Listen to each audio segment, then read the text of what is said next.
Muy buenas noches, cordial saludo, estimada tutora y estimadas compañeras y compañeros del curso 301-76, grupo 332 del programa de Zootecnia de la UNAD SEAD Palmira, zona centro-sur. Mi nombre es Francisco Javier Achicanoy Torres.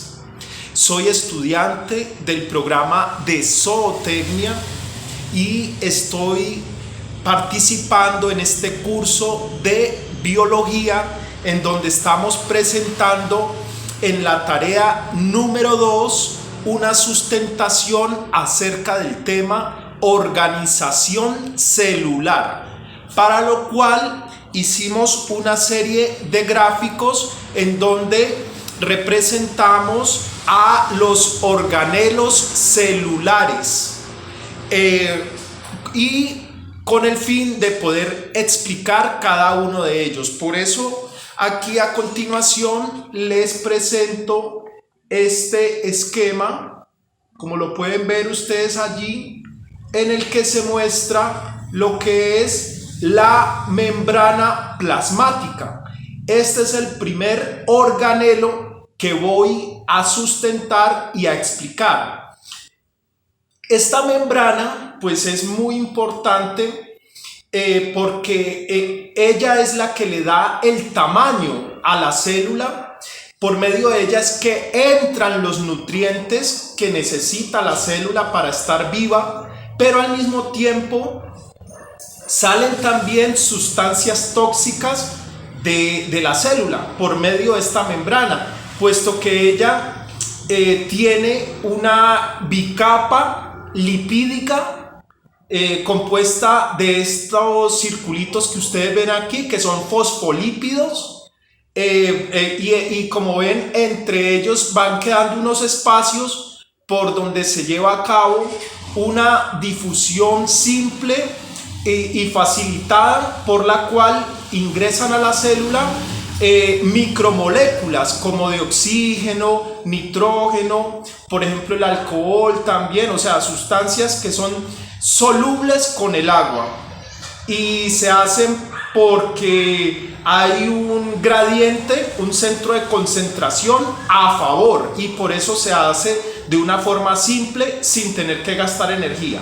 Lo que son, pues digamos, estas dos capas rojitas, esta sería la capa externa, esta sería la capa interna, pero en sí la membrana como tal, dentro de todo el sistema de membranas que tiene la célula, viene siendo la capa más externa, conectada a su vez con el resto de endomembranas, que pues tiene lo que es el aparato de Golgi, el retículo endoplasmático, que también se une a lo que es la membrana nuclear.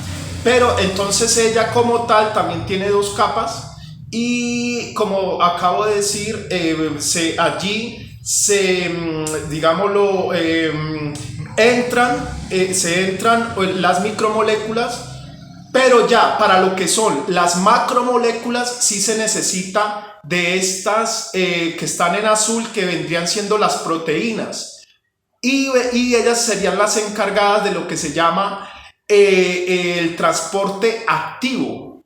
Ya no es un transporte pasivo como el que acabé de mencionar de la difusión simple y facilitada, sino un transporte activo en donde ya la célula sí tiene que hacer un gasto energético del ATP, de lo que es la molécula ATP, que es la que le suministra energía a la célula, y entonces incluyendo al agua. Entonces por eso esta que estoy señalando aquí viene siendo una proteína hidrofílica que le permite el ingreso del agua junto con sustancias pues solubles en el agua, liposolubles, solutos.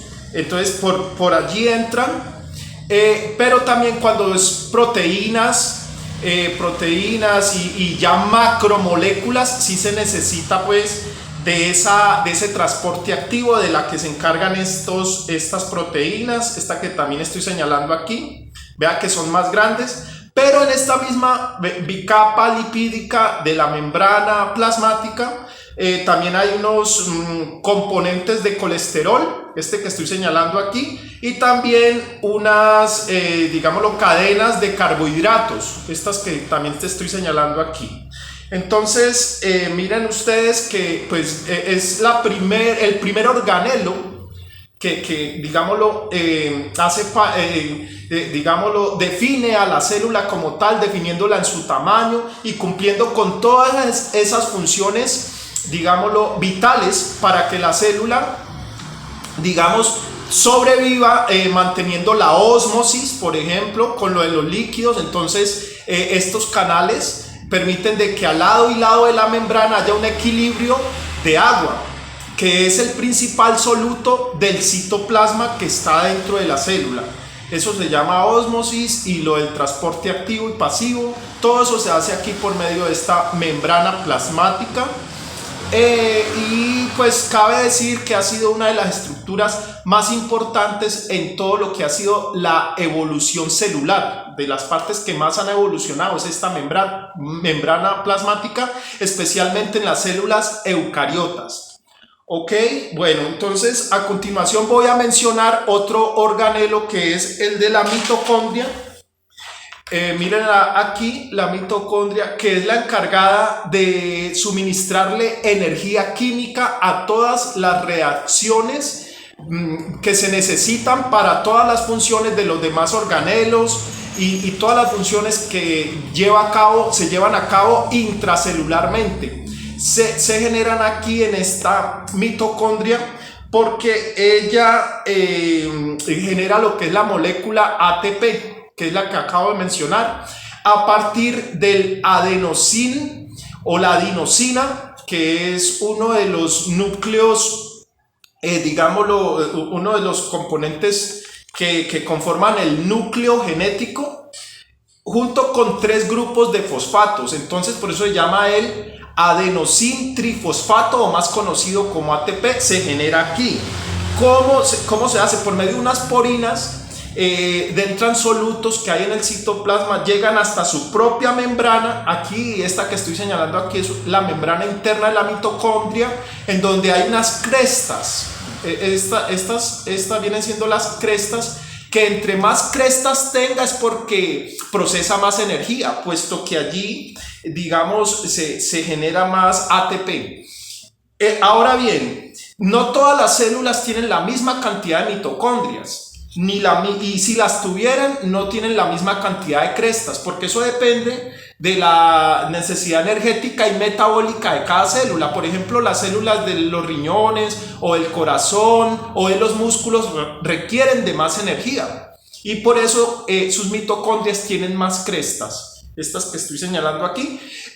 Y una forma de compararlo también, de que no todas las células tienen la misma cantidad de mitocondrias, es que las células vegetales, como no requieren de tanta energía, puesto que no están en movimiento y no tienen pues todos estos órganos funcionando, las crestas de las mitocondrias de las células vegetales son con menos crestas. Entonces allí ya también se entiende que hay una diferencia, y que este ATP tiene que ver también con lo que es la metabolización de la respiración celular, y pues digámoslo, del metabolismo respiratorio que llevamos a cabo, por ejemplo, los seres humanos.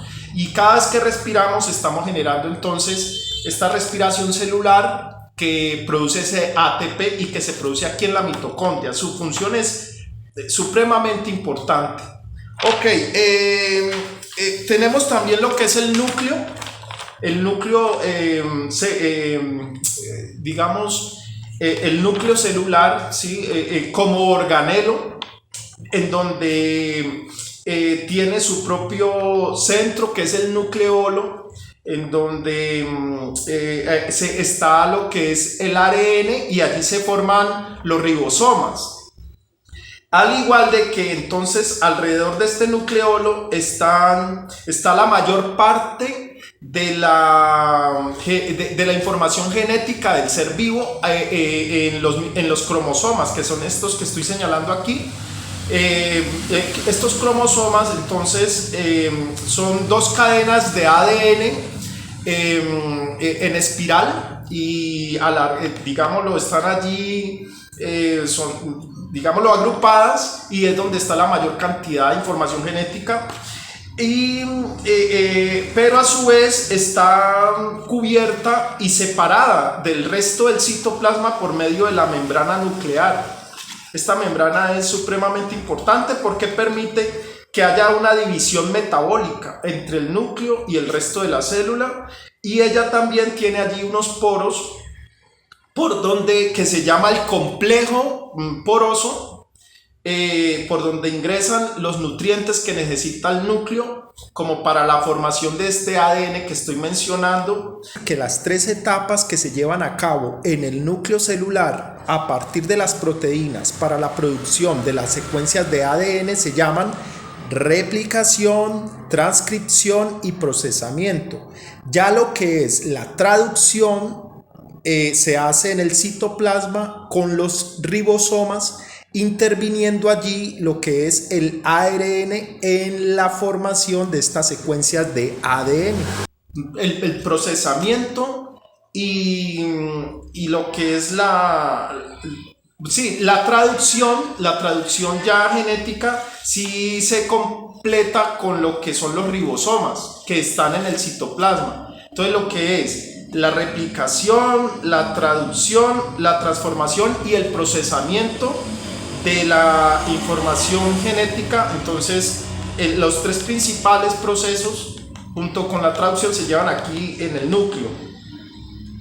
Este núcleo entonces también es muy importante porque sin él la célula no puede sobrevivir, y es muy característico de las células eucariotas. Las procariotas no tienen este núcleo. Ok, allí está con todas sus partes, se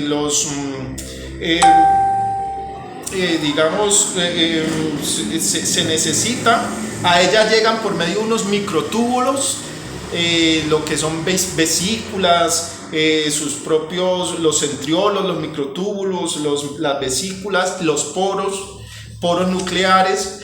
Llega pues la información de los, digámoslo, nutrientes que se disuelven en los solutos que se disuelven en el citoplasma, ingresan por medio de la membrana nuclear y llegan allí a este núcleo celular. Bueno, y aquí entonces esas membranas que hacen todo ese transporte de toda esa, digámoslo, nutrientes que llegan a la célula, empiezan aquí en todo lo que se conoce como el sistema de endomembranas, que va desde la membrana plasmática hasta la membrana nuclear, y allí pues por medio, como decía ahorita, unos canales y unos sacos acoplados se van filtrando, por decirlo, los nutrientes que necesita la célula para su funcionamiento, para la producción de su ADN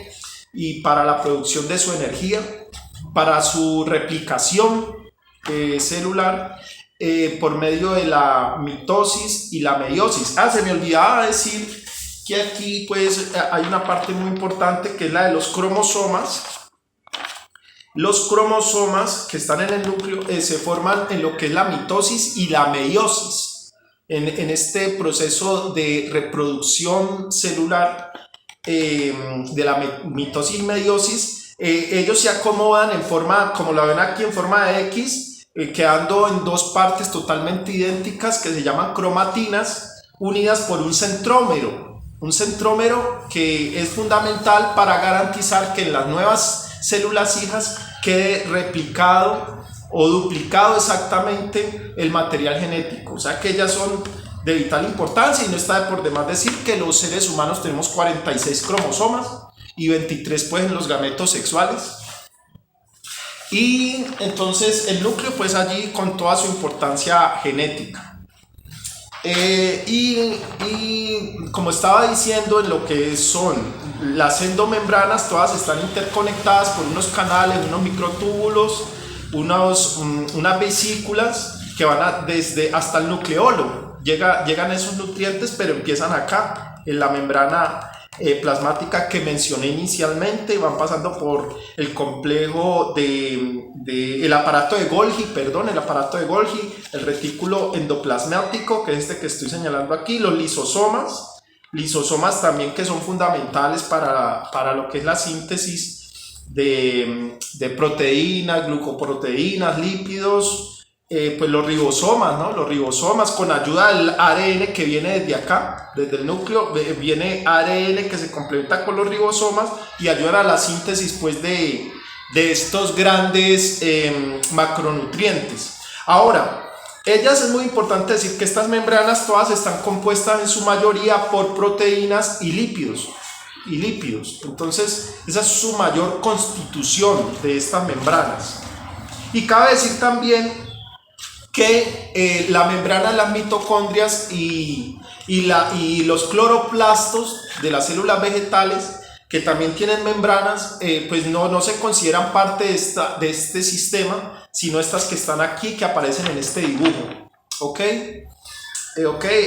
Bueno.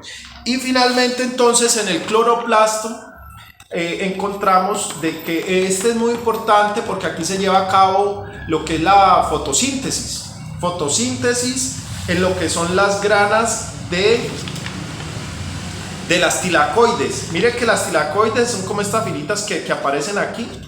Estas son las tilacoides y en conjunto se denominan granas. En esta digámoslo, membrana que también se llama estroma. Entonces, el cloroplasto contiene la estroma, en donde a su vez están las granas de tilacoides, y dentro de esas tilacoides, y ustedes ven aquí que están de un color más oscuro, de un verde más oscuro, es donde queda el pigmento de la clorofila. Ese pigmento de la clorofila es el que permite la fotosíntesis, en donde absorbe la energía solar natural o incluso la luz artificial, y junto con el dióxido de carbono, y la transforman en carbohidratos y también en oxígeno. Y mira lo importante, pues, de esta fotosíntesis, que es el oxígeno que nosotros respiramos. Si no existiera esto, entonces no sobreviviríamos. Aparte de que nos produce oxígeno, también nos produce carbohidratos como almidones que nos sirven de alimento. Entonces, esta célula también, pero es muy característica más, es de las células vegetales. Entonces, pero también es considerada, pues, como organelo celular, pero de las vegetales. Entonces, en conclusión, les quiero decir es de que después de haber hecho esta investigación, este trabajo, haber hecho las lecturas correspondientes para presentar esta tarea, llegué a la conclusión de que todo lo que son las funciones, los procesos, la estructura de cada uno de estos organelos que están, digámoslo, allí trabajando en equipo para la subsistencia de cada una de las células, permitiéndolas especializarse y diferenciarse, le demuestran a uno lo organizadas que están. O sea, cada parte permite que funcione digámoslo, el tejido o la sustancia o la estructura que la acompaña, y en conjunto hacen este sistema tan maravilloso que nos da la vida, que se llaman las células eucariotas, de las cuales estamos constituidos. Y de ahí de que me pareció muy importante, y aprovecho para agradecerle a la UNAD la oportunidad que me está dando de llevar a cabo estos estudios, porque son conocimientos fundamentales a partir de los cuales uno ya edifica todo lo demás, y más para mí que estoy haciendo zootecnia, en donde la producción pecuaria pues requiere del conocimiento, digámoslo, de toda esta microbiología, que es la que sustenta ya todo el ser vivo, llámese de cualquier especie que se esté trabajando, y en donde entonces uno ya entiende los niveles de hidratación, de alimentación, y cómo es que entonces se conforma toda esta, digámoslo, anatomía y fisiología que le permite al ser vivo llevar a cabo sus etapas productivas desde lo que es el nacimiento, desde la misma gestación hasta su levante, hasta su engorde, y cómo pues después él en su etapa adulta ya también tiene sus propios ciclos reproductivos, y todo eso tiene que ver con estos organelos celulares que les acabo de mostrar. Entonces, compañeros, compañeras y estimada tutora Dayana Rodríguez, pues yo la verdad le agradezco mucho la oportunidad, y que Dios los bendiga. Y hasta la próxima. Ojalá este video pues sirva como sustentación de la tarea. Que estén muy bien. Hasta luego.